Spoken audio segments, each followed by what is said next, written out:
Tâche, ô ma fille, qu'il y avait un commerçant, maître de grandes richesses et de bétail, marié et père d'enfants. Allah très haut lui donna aussi la connaissance des langues des animaux et des oiseaux. Or, le lieu d'habitation de ce commerçant était un pays fertile sur le bord d'un fleuve. Dans la demeure de ce commerçant, il y avait aussi un âne et un bœuf. Un jour, le bœuf arriva à l'endroit occupé par l'âne et trouva cet endroit balayé, arrosé. Dans l'auge, il y avait de l'orge bien criblée et de la paille bien criblée. Et l'âne était couché bien au repos, ou bien quand son maître le montait, c'était seulement pour une petite course qui, par hasard, était urgente.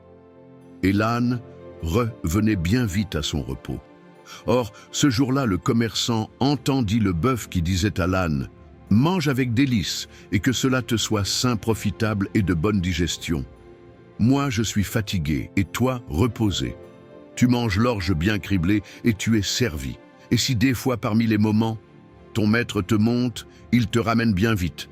Quant à moi, je ne sers qu'au labour et au travail du moulin. » Alors l'âne lui dit « Lorsque tu sortiras au champ et qu'on te mettra le joug sur le cou, jette-toi à terre et ne te lève point, même si on te frappait. Et quand tu te seras levé, vite recouche-toi pour la seconde fois. Et si alors on te fait retourner à l'étable et qu'on te présente les fèves, n'en mange point, tout comme si tu étais malade. Ainsi, efforce-toi de ne pas manger ni boire durant 1 jour ou 2 ou 3. De cette façon-là, tu te reposeras de la fatigue et de la peine. » Or le commerçant était là, qui entendait leurs paroles. Lorsque le meneur du bétail vint près du bœuf, pour lui donner le fourrage, il le vit manger très peu de choses. Et quand, le matin, il le prit au labour, il le trouva malade. Alors le commerçant dit au meneur du bétail « Prends l'âne et fais-le labourer à la place du bœuf durant toute la journée. » Et l'homme revint et prit l'âne à la place du bœuf et le fit labourer durant tout le jour. Lorsque l'âne retourna à l'étable à la fin du jour, le bœuf le remercia pour sa bienveillance et pour l'avoir laissé se reposer de la fatigue durant ce jour. Mais l'âne ne lui répondit aucune réponse et se repentit le plus fort repentir. Le lendemain, le semeur vint et prit l'âne et le fit labourer jusqu'à la fin du jour. Et l'âne ne retourna que le cou écorché et exténué de fatigue. Et le bœuf, l'ayant vu dans cet état, se mit à le remercier avec effusion et à le glorifier de louanges. Alors l'âne lui dit « J'étais bien tranquille auparavant, or rien ne me nuisit que mes bienfaits. » Puis il ajouta « Pourtant, il faut que tu saches que je vais te donner un bon conseil. J'ai entendu notre maître qui disait « Si le bœuf ne se lève pas de sa place, il faut le donner à l'égorgeur pour qu'il l'immole et qu'il fasse de sa peau un cuir pour la table. Et moi j'ai bien peur pour toi, et je t'avise du salut. » Lorsque le bœuf entendit les paroles de l'âne, il le remercia et dit « Demain j'irai librement avec eux vaquer à mes occupations. » Là-dessus, il se mit à manger et avala tout le fourrage, et même il lécha le boisseau avec la langue. Tout cela, et leur maître écoutait leurs paroles. Lorsque parut le jour, le commerçant sortit avec son épouse vers l'habitation des bœufs et des vaches, et tous deux s'assirent. Alors le conducteur vint et prit le bœuf et sortit. À la vue de son maître, le bœuf se mit à agiter la queue, à péter avec bruit et à galoper follement en tous sens. Alors le commerçant fut pris d'un tel rire qu'il se renversa sur le derrière. Alors son épouse lui dit « De quelle chose ris-tu » Il lui dit « D'une chose que j'ai vue et entendue et que je ne puis divulguer sans mourir. » Elle lui dit « Il faut absolument que tu me la racontes et que tu me dises la raison de ton rire, même si tu devais en mourir. » Il lui dit « Je ne puis te divulguer cela à cause de ma peur de la mort. » Elle lui dit « Mais alors, tu ne ris que de moi. » Puis elle ne cessa de se quereller avec lui et de le harceler de paroles avec opiniâtreté, tant qu'à la fin, il fut dans une grande perplexité. Alors, il fit venir ses enfants en sa présence et envoya mander le cadi 15 et les témoins.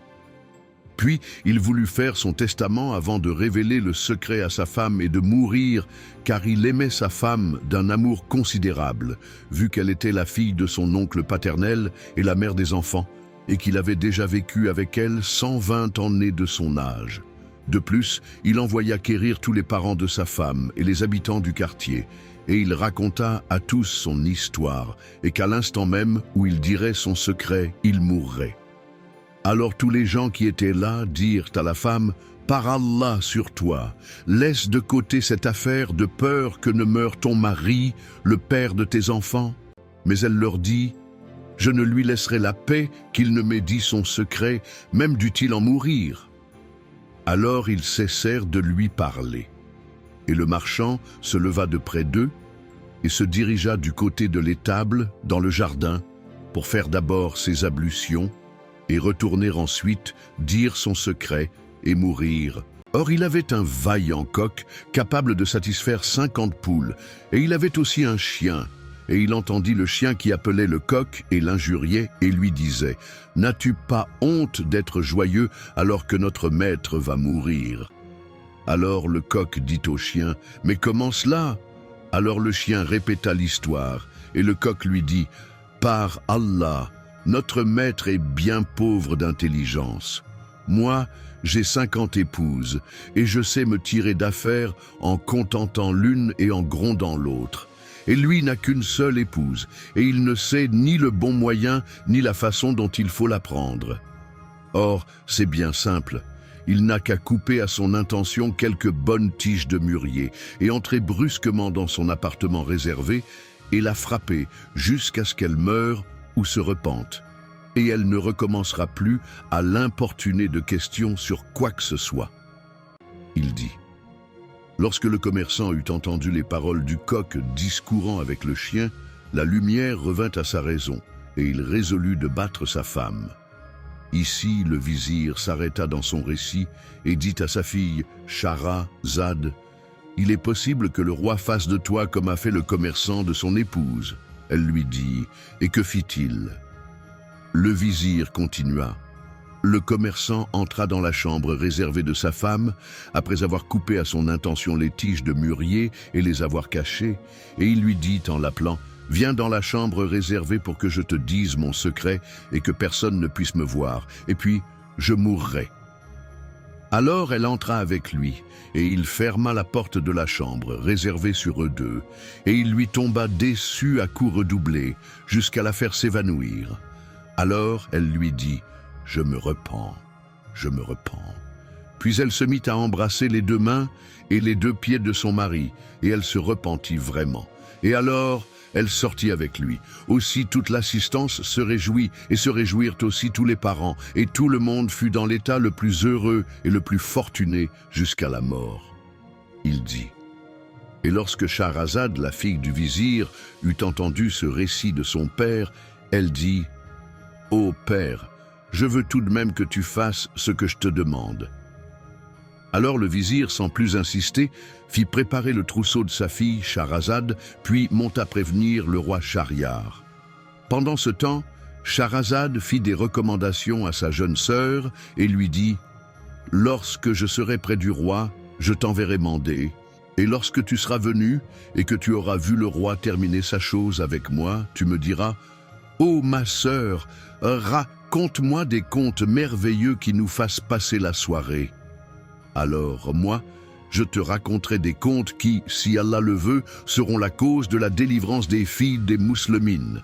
Après quoi, son père le vizir vint la prendre et monta avec elle chez le roi. Et le roi fut tout heureux et dit au vizir, « C'est bien là ce qu'il faut ?» Et le vizir dit respectueusement, « Oui. » Lorsque le roi voulut prendre la jeune fille, elle se mit à pleurer. Et le roi lui dit, « Qu'as-tu » Elle dit, « Ô roi, j'ai une petite sœur à qui je désire faire mes adieux. » Alors le roi envoya chercher la petite sœur qui vint et se jeta au cou de Shahrazad et finit par se blottir auprès du lit. Alors le roi se leva et, prenant la vierge Shahrazad, il lui ravit sa virginité. Puis on se mit à causer.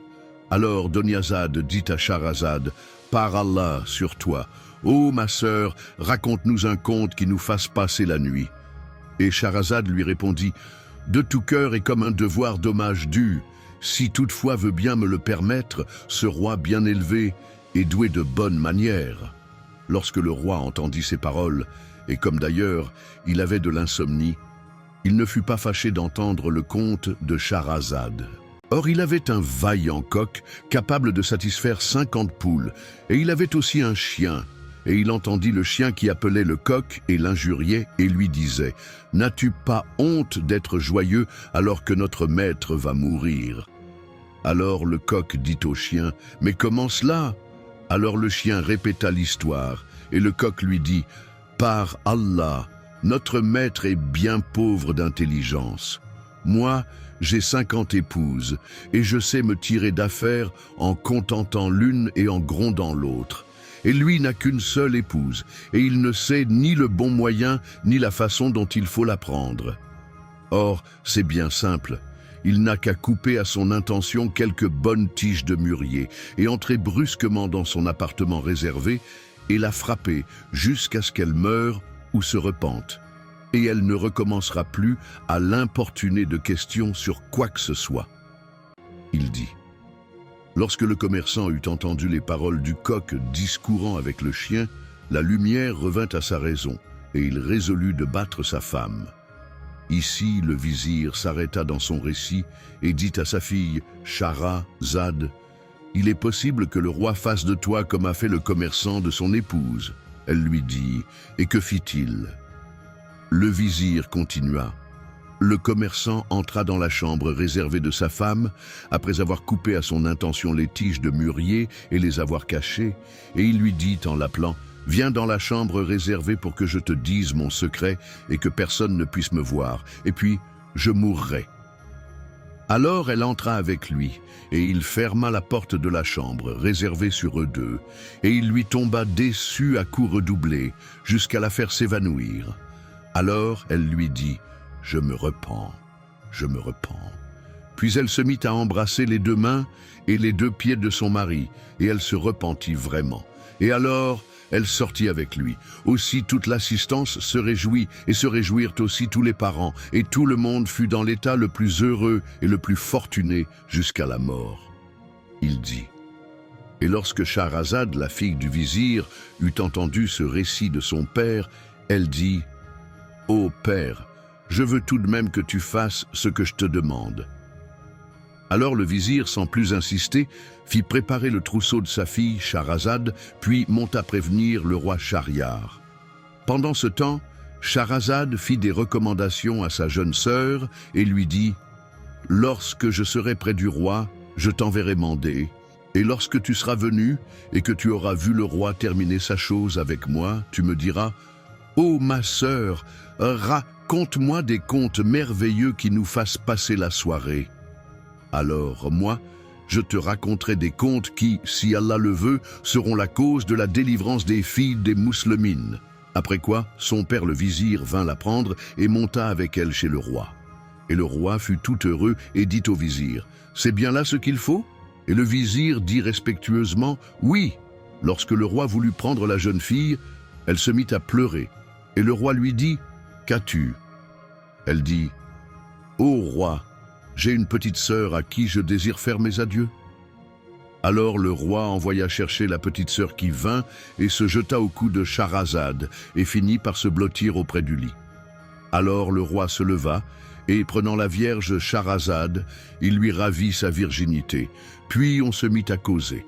Alors Doniazad dit à Shahrazad: « Par Allah sur toi, ô ma sœur, raconte-nous un conte qui nous fasse passer la nuit. » Et Shahrazad lui répondit: « De tout cœur et comme un devoir d'hommage dû, si toutefois veut bien me le permettre, ce roi bien élevé et doué de bonnes manières. » Lorsque le roi entendit ces paroles, et comme d'ailleurs il avait de l'insomnie, il ne fut pas fâché d'entendre le conte de Shahrazad.